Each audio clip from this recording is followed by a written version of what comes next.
Well, the fish were flying this month in Saanich, and it was all for a good cause. The annual Salmon Toss event helps provide nutrients for Douglas Creek and this important ecosystem. As Tess shows us in this week's Vital People, it wouldn't be possible without dedicated volunteers. Okay, into the water. Tossing smelly salmon carcasses into Douglas Creek at PKOLS-Mount Doug Park in Saanich. Cold fish. I'm coming in. They seem like a strange way to spend a Saturday morning. But this annual salmon toss that anyone can take part in plays a critical role in ongoing restoration efforts by dedicated PKOLS-Mount Doug Conservancy volunteers. We get over 100 salmon that the hatchery has frozen for us. The reason for doing this is that it's just part of nature to provide nutrients in the creek. The carcasses of the salmon are an integral part of restoring our forests, the bears, the salmon themselves. Like, it's mind-blowing. Okay, you ready to plant?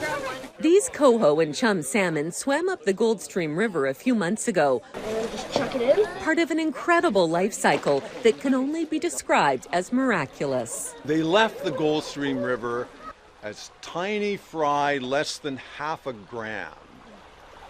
And they swam halfway across the Pacific Ocean. And they came back 3.5 years later, 10,000 times bigger than when they left.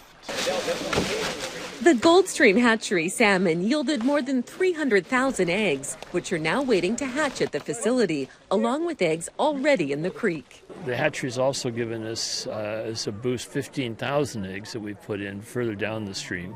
The eggs, when they hatch, are going to need the food that these fish provide.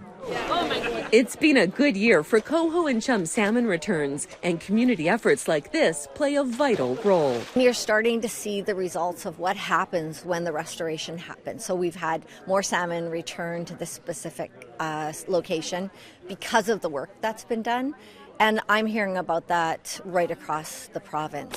For Daryl Wick, who's volunteered with PKOLS-Mount Doug Conservancy since it was formed more than 36 years ago, it's heartwarming to see. What I love most about it is seeing the keen public come and learn something about the salmon. Having this right in the city is something to be appreciated, preserved, restored. Our wild Pacific salmon are a miracle. So this is an act of gratitude, and in some ways, it's an act of love to put these salmon back in the creek. Okay, so yeah, ready? So I had to do my part. 1, 2, 3. Throwing a somewhat slimy fish in to help not just the salmon, but other animals and this entire ecosystem thrive. Vital People, brought to you by the Victoria Foundation, connecting people who care with causes that matter.